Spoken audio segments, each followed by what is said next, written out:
Anda telah mengunduh podcast yang dipaparkan oleh Pendeta Dr. Erastus Sabdono ini dari truth.id/voice. Selamat mendengarkan podcast ini. 11 November. Shalom Bapak Ibu dan saudara-saudara yang terkasih di dalam Tuhan. Kebenaran pada saat ini berjudul martabat. Saudara-saudara, martabat, kata yang pada umumnya memiliki konotasi positif, walau tidak selalu demikian, ya. Kata martabat bersinonim dengan kata derajat, gengsi, harga diri, dan harkat. Pada dasarnya, martabat adalah nilai yang diperoleh seseorang dari keberadaan orang tersebut. Martabat juga sering dipahami sebagai hak seseorang untuk mendapatkan kehormatan. Hampir semua manusia berusaha untuk memiliki martabat, sekecil apapun martabat tersebut, ya. Artinya, semua manusia ingin memiliki derajat, gengsi, harkat sekecil apapun, ya. Tentu di lingkungan masing-masing sesuai dengan kelasnya. Tidak heran kalau seseorang bisa melakukan apa saja, ya, sampai berbuat nekat demi martabat ini. Tentu kita bisa setuju dan memang kita melihat realita ini, yaitu hampir semua manusia ingin memiliki martabat yang baik. Manusia yang sehat jasmani, rohaninya. Ya, sayangnya, martabat yang dibangun oleh banyak orang bukan berdasarkan landasan yang benar. Ini terjadi karena manusia sudah sesat, ya. Tidak mengenal Allah dengan benar dan tidak mengenal dirinya sendiri dengan benar juga. Bapak, Ibu, dan saudara-saudara yang dikasihi Tuhan, hampir semua orang mencari martabat di mata manusia yang didasarkan pada kedudukan, kekuasaan, gelar, pangkat, penampilan, harta kekayaan, atau sesuatu yang dikenakan seperti pakaian, arloji, perhiasan, dan sejenisnya. Tanpa disadari, gairah untuk memperoleh nilai kehormatan atau martabat dari manusia ini telah menguasai hampir semua manusia. Ya, jangan-jangan kita telah terbawa atau terpengaruh. Ironisnya, hampir tidak ada orang yang serius mencari kehormatan dari Allah. Ya, sejak zaman Yesus ternyata banyak orang lebih mencari kehormatan manusia daripada kehormatan dari Allah. Orang lebih mencari kehormatan dari manusia dari Allah. Hari ini tertulis di dalam Yohanes 12 ayat 43. Padahal Tuhan menghendaki orang percaya mencari penghormatan dari Allah, seperti yang tertera di dalam 1 Petrus 1 ayat yang ke-7. Saudara-saudara, karena gairah mencari kehormatan sudah menjadi irama hidup, maka segala sesuatu bisa dijadikan sarana untuk memperoleh martabat demi kehormatan tersebut. Misalnya, ya, acara resepsi pernikahan, ya, bagaimana acaranya dibuat megah, seremonialnya, gedungnya, musiknya, makanannya, ya, dan dekornya. Ya, seperti hari ulang tahun kelahiran, ulang tahun pernikahan, kelulusan sekolah, ucapan syukur pembukaan kantor, perayaan tahun baru, perayaan Natal, dan sebagainya.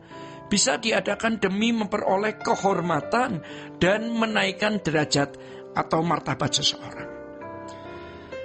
Maka dari itu Bapak, Ibu, dan saudara-saudara yang dikasihi Tuhan, intinya sarana apapun bisa digunakan untuk mengangkat derajat. Ini ironis sekali, ya.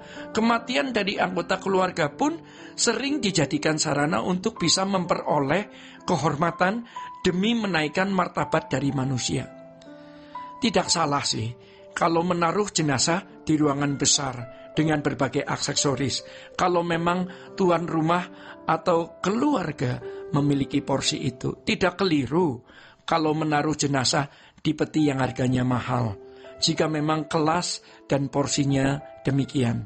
Tidak salah juga kalau berusaha menampilkan acara yang megah untuk menunjukkan kasih dan penghormatan kepada yang meninggal sesuai dengan kemampuan masing-masing individu.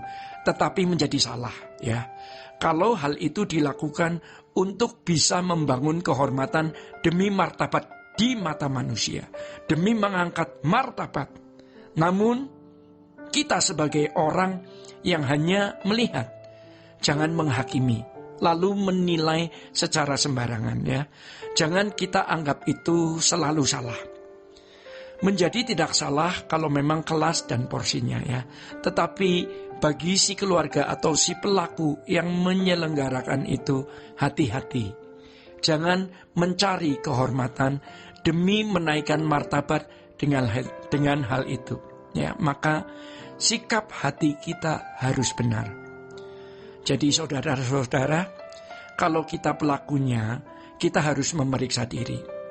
Apakah dengan mengadakan pesta ini patut bagi diriku? Apakah kendaraan ini patut untuk kugunakan? Ya, saudara-saudara, kematian yang bermartabat artinya kematian yang terhormat atas orang percaya yang berkenan kepada Allah.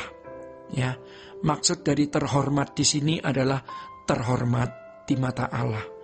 Karena kematian adalah transisi, ya. Masa transisi dari kefanaan menuju kekekalan. Dan bicara mengenai kekekalan ini pasti berada di dalam wilayah Allah. Jadi kalau bicara soal kematian yang bermartabat, ini bermartabat di mata Allah dan bernilai kekal. Orang yang kematiannya bermartabat adalah orang yang sejak hidup di bumi melakukan kehendak Bapa, sehingga memiliki pengakuan dari Allah Bapa apakah dirinya benar-benar berkenan di hadapan Allah. Orang-orang seperti ini pasti ketika meninggal dunia dijemput Tuhan. Pasti Tuhan mengutus malaikat-malaikatnya untuk menjemput orang ini.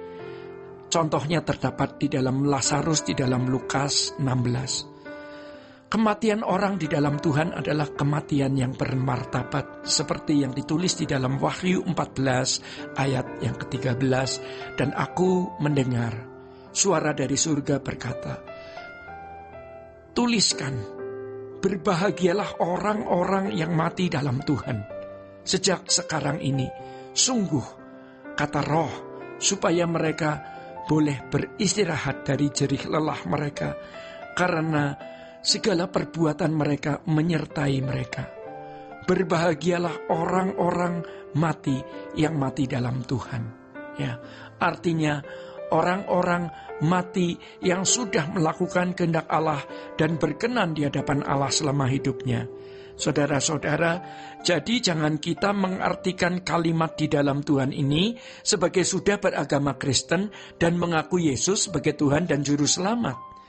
Jika seseorang mengaku Yesus sebagai Tuhan dan Juru Selamat setiap hari, tetapi jika kelakuannya tidak membuat dirinya berkenan atau tidak melakukan kehendak Bapa, hal itu akan percuma. Ya.